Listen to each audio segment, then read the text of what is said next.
True Sonians. It's been a long time. It's been a really, really long time. Let's pick up where we left off because I've attempted to record this particular message a few times and my anger continues to ooze through. So I said that, you know what? I am just going to record it. And this particular take, this is the version that you will receive. I am going to keep the title though. This is exclusively for the women beaters. Tell you a little snippet of what I've been going through. Hold up. Let's do this. So, I had made promises the last time we spoke that I was going to facilitate the reading of The Red Tent by Anita Diamant. So The Red Tent is an exclusively focused feminine story. It is about a group of women that managed the Red Tent. Now, the Red Tent was the place where all the women in the tribe would go when they were on their period, when they were menstruating, when they were being released of the month's blood. They were so disgusting to the men that they had to have a safe space to just be female. And it's quite interesting how I really don't subscribe to the term female, but because we having a little tug of war with the term woman, then it leaves me no choice but to resort to the unquestionable term of what I mean. So I mean, born female, identify as female. That's who I'm talking about right now in terms of women beaters. Now, because I have been practicing the powers of balance, the times prior to this that I had attempted to record it or just dealing with the agony of recording it, I'm going to keep the record straight with saying in my whole life, I do not subscribe to any type of brutality, physically or non-physically. And sometimes it might get a little misconstrued because I do have such bass in my voice. And interestingly enough, the majority of my life has been in high concentration of conversations with men. And now I giggle when they tell me I'm too mannish. Because in the back of my mind, it's always, I am so grateful for this type of temperament because if you think you're going to step to me and beat me, you're going to draw back limbless. Like you will have a run for your money unless you just got some maneuvers that you going to completely knock me out before we can get it started. But what's quite intriguing is that this type of temperament keeps me from attracting the women beaters. Because here's what I've noticed. And this, let me say this truly, has nothing to do with what's going on in Celebrityville. I am speaking about what's going on right here in my real family. So Mother's Day weekend, the cousin that many say we are like sisters was in the hospital with her daughter who had been beaten by a guy she had been dating for going on 3 years now. And come to find out, it had been happening on a regular basis, but she was too ashamed to bring it to the family. And from then till now, she has been dealing with injuries that may prolong her entire life. There are some injuries that she will not physically heal from, meaning permanent damage has been done. And this is one of the mild cousins of the family. This is one of the cousins that barely raised her voice. She's not timid by no means, but she's mild. She's chill. Like, she doesn't come with a whole bunch of rah-rah. And this is the one you beat on?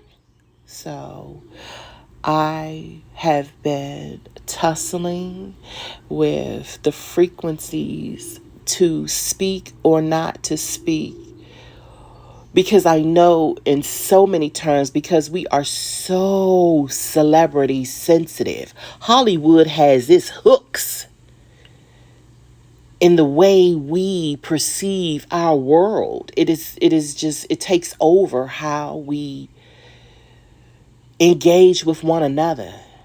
Somehow, some way, they've taken up the conscious space with the way we deal with one another.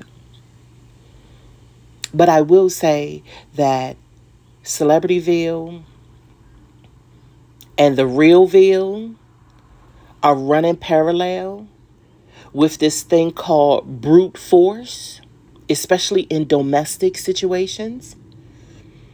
And I am an eye for an eye type of person, because that type of principle, that type of standard requires people to have manners or get the fuck.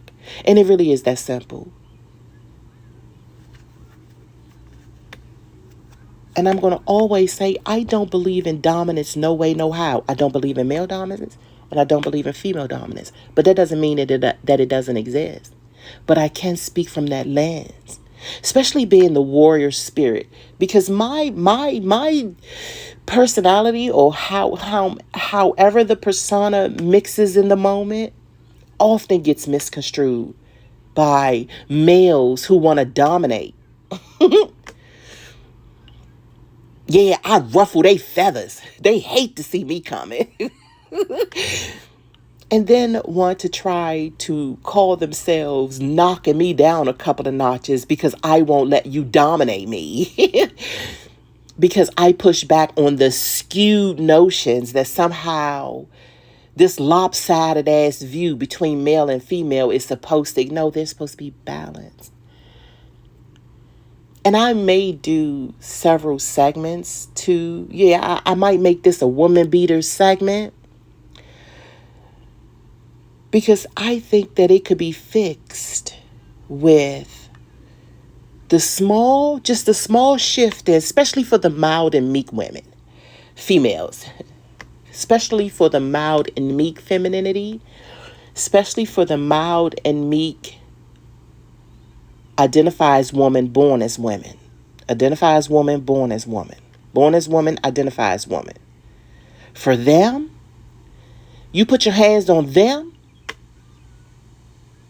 and a whole community coming for you. You put your hands on them, and the municipalities or the powers that be want to drag their fucking feet about bringing justice to this injustice. And it's only community favor, honey. Because you really could, no matter male or female or anything in between, keep your fucking hands to yourself. Especially if you want to brutally hurt them. And there will be no room to speak about women who serve you up the same energy. And as I often say, I'm speaking from this perspective because I've never been in a girl-girl relationship. And I'm not a guy, so I've never been in a guy-guy relationship. So what I have to pull from in my human experience is the guy-girl relationship. And I've tussled with some dudes.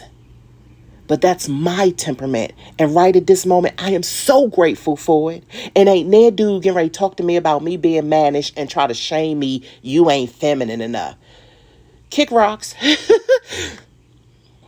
Because I'm not everybody's type. And if you think you're going to come and critique me and not allow me to critique you, yeah, we ain't got no balance in this. Balance.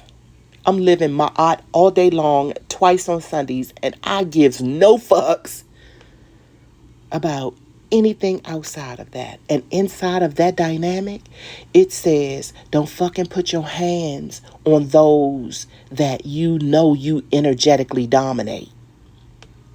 You don't need to.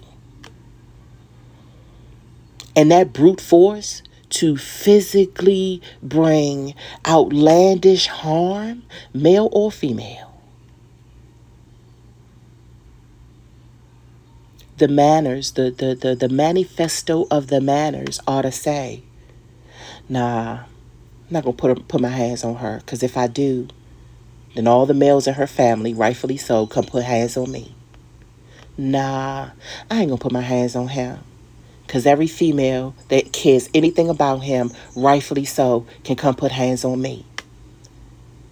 People always want to talk about the community.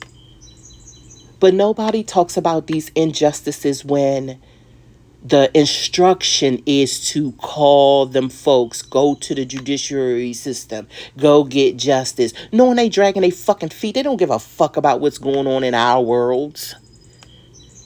Only thing they care about is show up to work. Get this labor registered. That's what the fuck they care about. Buy our shit, work our jobs. Your man beating the shit out of you, oh well. Your girl doing some weird ass shit that registers as abuse, oh well. I say enough is enough. The domestic beaters, your time is up. Because just like me and my cousin was talking about, there are enough dudes in the family. If he wanted to really go round for round, if he needed to get some energy out, because, you know, some brutes like that they just need to be banging on it, busting each other, busting something up or beating up on.